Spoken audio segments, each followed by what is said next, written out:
Sekarang kita pindah ke ruang penetasan. Katanya ada berapa mas? 4.000 kapasitas 4.000 mas ya? 4.000 butir. Tiap minggunya bisa masuk berapa butir?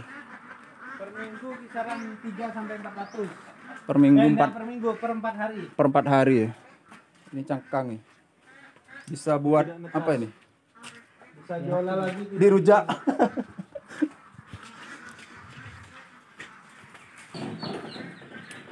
Ya, ini dia ruang inkubator. Mesin penetas, ini sudah ada yang menetas ya. Ini usia berapa hari ini mas? Usia 2. Enggak langsung dikeluarin tak? 2 hari, besok insya Allah bisa keluar. Ini udah dijual apa gimana ini? Besok sudah persiapan dijual. Sudah ada yang pesan? Sudah ada yang pesan. Wah, nggak usah minum ini mas, ginian terus. Enggak, cuma dari biasanya bebek itu bertahan karena memang ketika menetas kuning telurnya itu sudah menjadi simpan makanan. Oh, masih ada cadangan pakan itu ya? Makanan, jadi sampai umur 5 hari ini masih bisa bertahan. Tanpa makan dan minum? Tanpa makan dan minum. Tapi ketika sudah hari ke-6 itu memang harus diberikan makan sama minum. Jadi ini per kotak telurnya misalnya ini telur per kotak kisaran 300 sampai 400. jadinya segini. Jadinya ini satu tetasan sama ini. Masih belum ada yang netas lagi. Tidak semuanya, paling besok ini sudah rampung. Ini masih ada yang baru mau pecah keluar, ya? baru pecah-pecah. Itu masih basah teman-teman ya. Full semua ya? Full semua mas?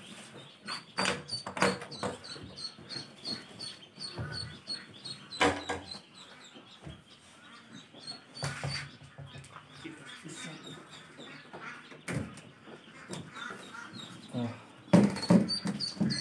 Ini bos bener ini, kalau sudah di Madura ini bos besarnya ini. Rasa-rasanya nggak ada ya di tempat lain ya. Kalau di Jawa ya jangan dibandingin, kalau di Jawa kan sudah memang sentralnya ternak.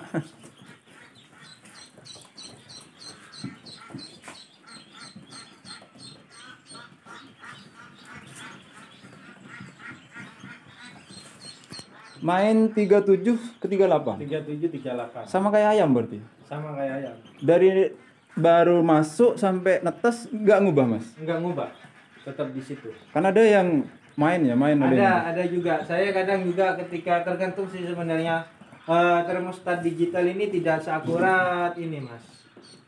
Kalau dulu ada termostat kapsul kan. Kalau itu termostat kapsul kita ngukurnya dari termometer. Jadi kalau misalnya di termostat digital sekalipun ini menunjukkan angka 38 derajat Celcius misalnya, belum tentu itu 38, harus kita sandingkan dengan termometernya. Yang kayu itu? Yang kayu, yang air raksa.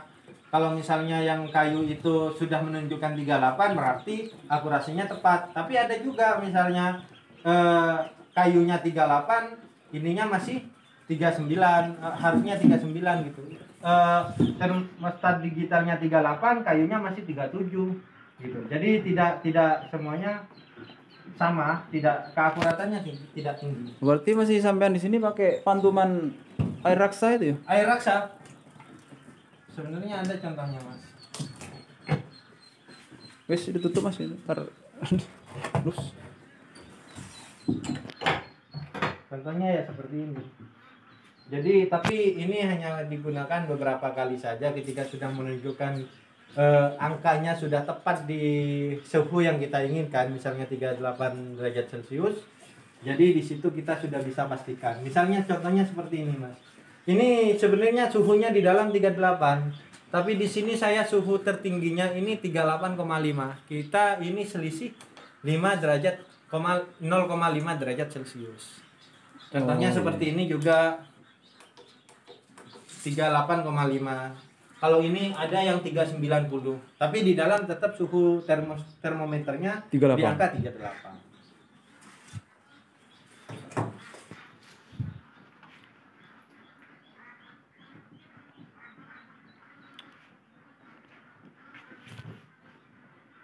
Kalau sampai penuh satu ruangan ini bisa 10.000.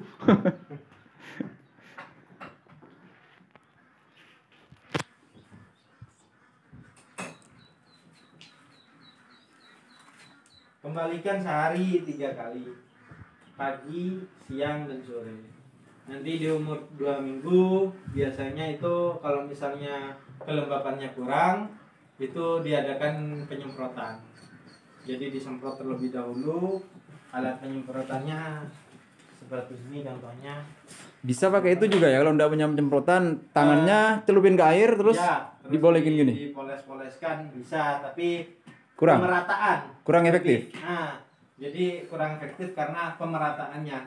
Sebenarnya sifatnya penyemprotan ini mengatur kelembapan yang ada di ruang, bukan disasarkan langsung pada telurnya gitu. Jadi kalau misalnya kelembapannya kurang, kita semprot-semprotkan sedikit saja untuk mengatur kelembapannya lebih tinggi lagi. Jadi ya itu sistem pembalikannya sehari 3 kali dari umur, biasanya dari awal masuk umur 1 hari itu tidak dibalik selama 4 hari. 4 hari pertama ya. 4 hari pertama, setelah itu dilakukan penyenteran. Ada fertil unfertilnya telur, ada embrio atau tidaknya. Candling istilahnya. Nah, setelah itu kita masukkan kembali, baru dilakukan pembalikan sehari 3 kali. Oke, mungkin kita kembali ke depan Mas ya. Oke, siap. Sepertinya sudah cukup jelas ini informasinya. Ya. Mari. Sebenarnya kalau misalnya kita mau memfokuskan dari tahap masuknya telur, dari tahap penyenteran telur gitu Mas.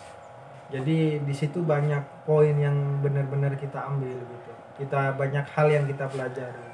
Terus dari pembalikan, terus saya juga bisa istilahnya ketika sudah menetas kita bisa buat pemilihan, istilahnya kita pilih antara jantan betinanya.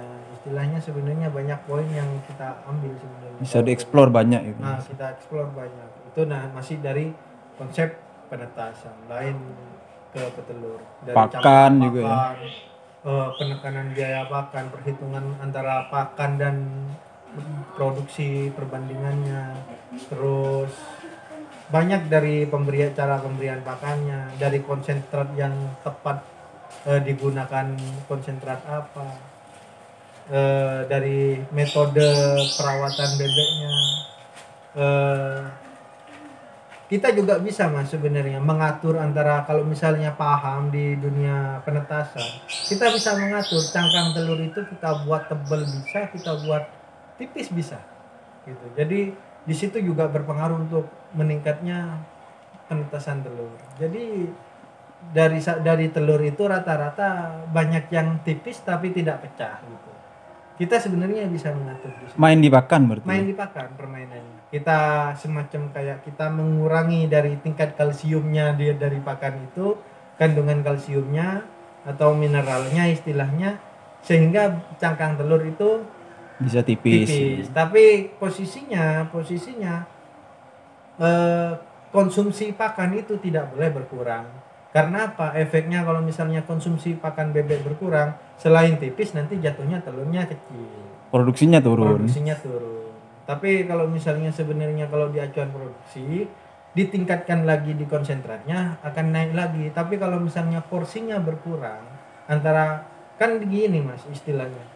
Pakan itu ada campuran tua, ada campuran muda. Iya Mas. Nah, jadi istilahnya kalau campurannya terlalu tua,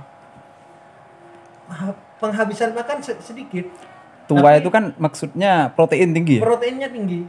Proteinnya di situ misalnya sasarannya 2-3%. Tapi karena memang dasarnya kebutuhan bebek 20%. Jadi sedikit, penghabisan pakannya itu sedikit, tidak terlalu banyak pakan, tapi efeknya bebeknya itu produksinya normal.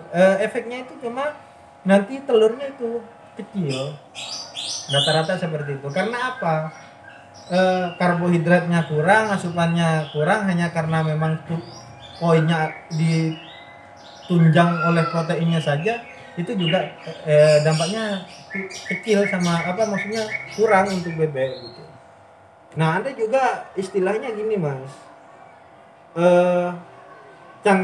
campuran muda istilahnya 1:5 atau kita nekan biaya protein di angka 17, 16, sedangkan standarnya kan kisaran 19 sampai 20. Nah, jatuhnya nanti sekalipun kita karena memang takutnya peternak itu kan harga konsentrat kan mahal, sehingga konsentratnya dikurangi, ditambah dedaknya, ditambah nasi aking atau apa terserah, biasanya kasih pakan, karbohidratnya ditambah. Tapi efeknya itu biaya pakannya luar biasa yang ada. Biasanya dalam sehari dalam per 100 ekornya itu 13 kilo bisa mencapai 16 sampai 20 kilo. Kalau misalnya dikalkulasi antara menambah konsentrat dan dibandingkan dengan dedak, cuma tanpa disadari mereka merasa karena dedaknya mahal, sekalipun mengurangi maksudnya sedikit istilahnya, tambah dedaknya banyak, nggak disadari terhitung biaya pakannya lebih mahal sebenarnya. Belum nyampurnya juga. Belum nyampurnya gitu. Tapi nah di situ sebenarnya analisa yang kurang banyak dipahami oleh para peternak. Sebenarnya bebek itu ada porsi pakan dari tiap kandungan itu. Nah, ada yang memang sudah jadi ya, maksudnya contohnya pakan jadi. Pakan sudah jadi dari pabrikan, misalnya dari Pokpan, dari Cerea, maaf sebut merek, dan dari New Hope dan lain-lain. Nah, itu sebenarnya dari kandungan itu sudah standar yang dibutuhkan. Tapi ada juga yang kurang dari situ, penekanan biayanya yang sangat tinggi gitu. Jadi kesimpulannya itu pakan campur apa pakan jadi aja Mas? Kesimpulannya itu kalau misalnya mereka bisa memilah kualitas pakan dan bisa menentukan campuran pakan yang pas, itu sebenarnya lebih bagus di pakan campuran. Karena apa? Pakan campuran itu penekanan biayanya tidak terlalu mahal, Selain itu, karena kita didasari dengan kemampuan memilah kualitas pakan yang bagus dan campuran pakan yang bagus, sehingga kita bisa menghitung antara kebutuhan standar bebek yang dibutuhkan dalam bebek petelur itu. Ya di situ poin pentingnya para peternak sebenarnya. Berarti kesimpulannya lebih bagus pakan campur, tapi dengan syarat harus paham standar kebutuhan nutrisinya. Itu poinnya. Nah, orang-orang para peternak sekarang, apalagi peternak muda, kurang memahami di bagian itu, sehingga sedikit kehitung rugi antara biaya pakan dan penjualan produksi, lebih katakanlah biayanya lebih banyak biaya pakannya, sehingga banyak peternak di Madura ini yang khusus muda-mudanya ini banyak yang gitu loh. Karena terhitung wah rugi, pakannya habis sekian, jual telurnya sekian, atau jual bebek pedagingnya sekian. Sebenarnya pemilihan pakannya yang kurang tepat dan cara perawatannya yang tidak dimaksimalkan, seperti itu Mas. Ya mungkin Mas sekian dulu ya, soalnya ini waktunya kita sudah mungkin sudah agak mepet waktunya. Siap. Masnya juga takut ada kegiatan lain gitu.